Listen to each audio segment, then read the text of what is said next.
Hi everyone, my name is Peyton Murray, and for Unit 5, I will be presenting on Zelda Sayre. Sayre was born in Montgomery, Alabama on July 24th in the year of 1900. Her mother is Minerva Macon, and her father is Anthony Sayre. He is known to be one of Alabama's leading jurists. He spent a lot of time at work and wasn't home a whole lot. He was known to be a rather strict man. He wasn't very personable, nor was he outgoing. He was more remote. The two had 6 children, and surprisingly, Zelda was the youngest of those 6. And before Zelda was born, her family moved to Alabama to beat the Civil War. As a child, Zelda was extremely active. She participated in dance, she took ballet classes, and she enjoyed being outdoors with her siblings. Later in life, she attended Sidney Lanier High School, where she was very bright but not interested. With that, she did not have to try very hard to do good in her classes. On the side, she was very social. She was often seen hanging with the guys. She didn't really have a whole lot of girlfriends. Some say she only cared about the boys in swimming. She often was found to be showing off or trying to make those boys attracted to her. She loved attention from anyone.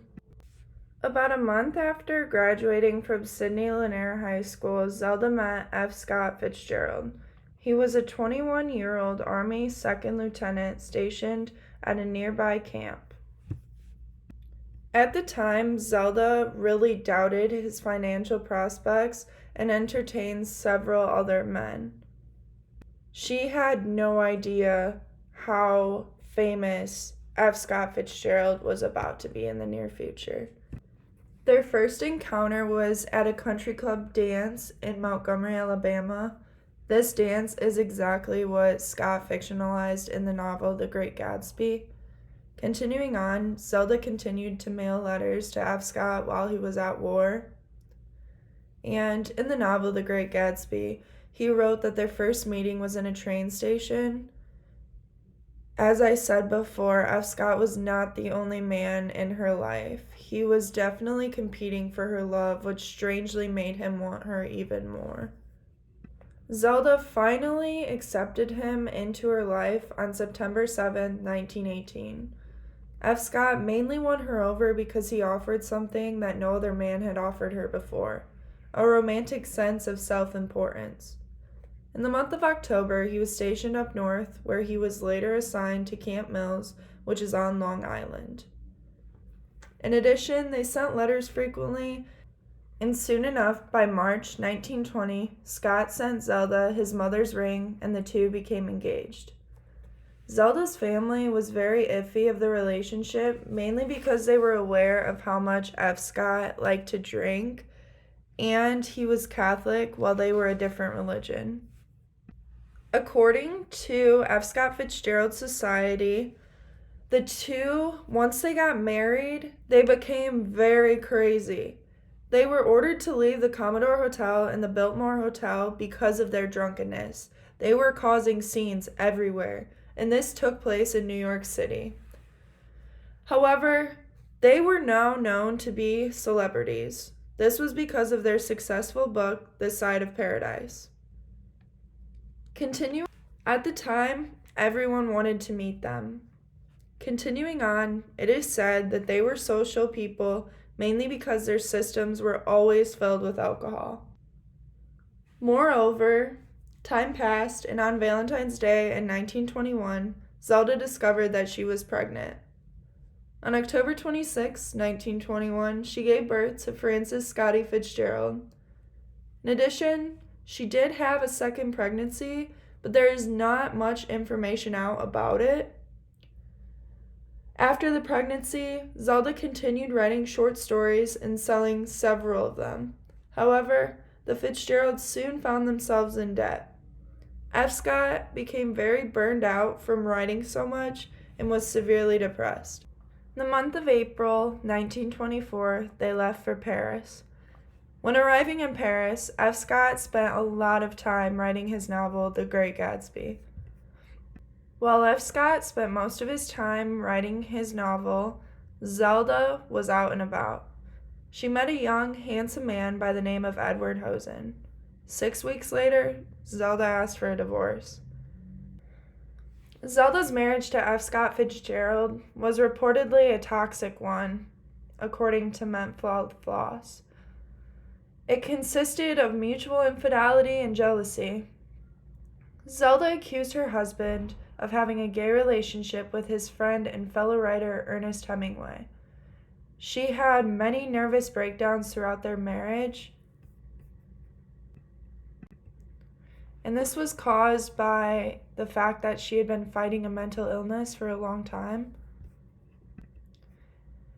One reason why Zelda thought that there was something questionable about their friendship was that Ernest Hemingway did not like Zelda. He often told F. Scott that he thought she was very interesting, but not in a good way, and just sketchy and rather sly, one could say. She didn't really care about people's feelings. She was crazy. The mental illness got the best of Zelda, and she actually overdosed on sleeping pills, but this is not what killed her, and they never found out if it was a suicide attempt. No one really knows. As I said before, Zelda took ballet classes when she was a young girl, and she actually trained to be a professional ballerina. Her interest in dance was renewed in her late 20s while the couple was living in France, and she hoped to become a professional ballerina, so she took those ballet classes when they moved to Paris with a Russian dancer.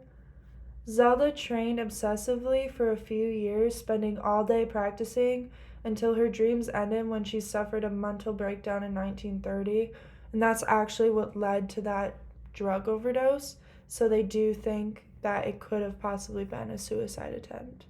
Zelda continued to fight this mental illness for a long time, and it is said in an article on the website Mental Floss that throughout the 1930s and 40s, Zelda was in and out of mental hospitals.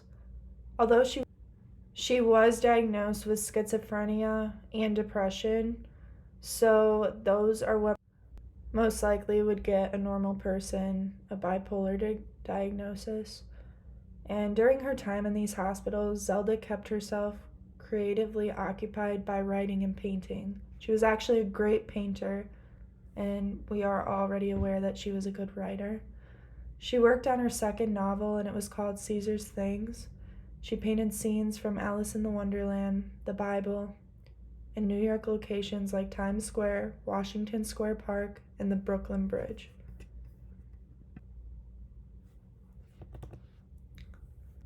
F. Scott Fitzgerald actually placed Zelda Sayre in the Highland Hospital, which is located in Asheville, North Carolina. And Zelda remained in that hospital while F. Scott returned to Hollywood for a $1,000 a week job. And that was in the year of June 1937. Zelda was not aware whatsoever, but F. Scott actually did have a serious affair with a movie columnist by the name of Sheila Graham. Despite the excitement of the affair, Scott was bitter and burned out. He did not show much affection towards this woman. Their daughter Frances was actually thrown out of her boarding school, according to the article, and F. Scott blamed Zelda for this. Scott and Graham actually got in a huge fight, which caused him to return to Asheville. And while Zelda was in the hospital, there was a group that planned to go to Cuba, but Zelda had to miss the trip. Because F. Scott was back in Asheville, he was by Zelda, so they decided to go on their own trip, which actually ended up in a huge disaster. The two did not get along. They fought. They were so intoxicated the whole time, and they were exhausted. The fight was actually so bad that the Fitzgeralds never saw each other again. It is said that F. Scott Fitzgerald died in December of 1940, and Zelda was actually unable to attend his funeral. In addition, she also missed her daughter's wedding.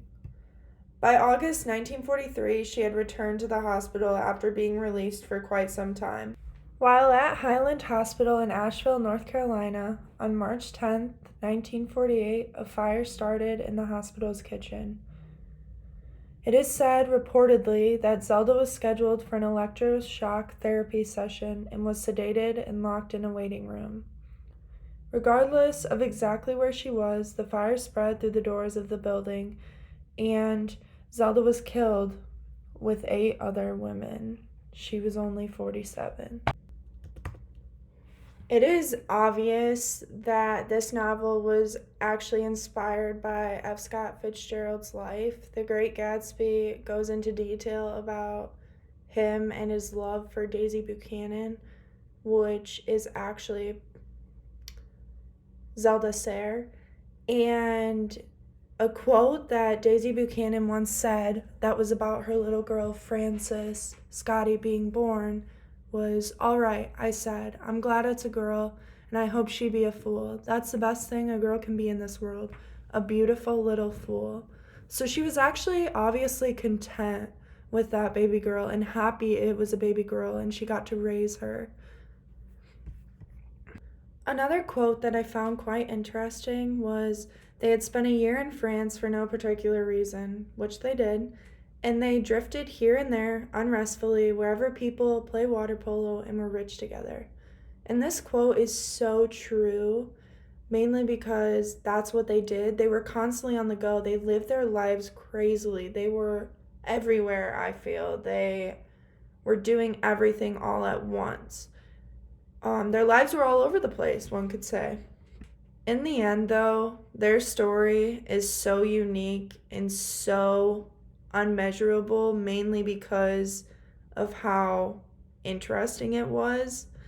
Zelda Sayre was an amazing writer. She was an amazing painter. She was a ballet dancer. She had a lot of positive attributes about herself, but her and F. Scott Fitzgerald were not meant to be together.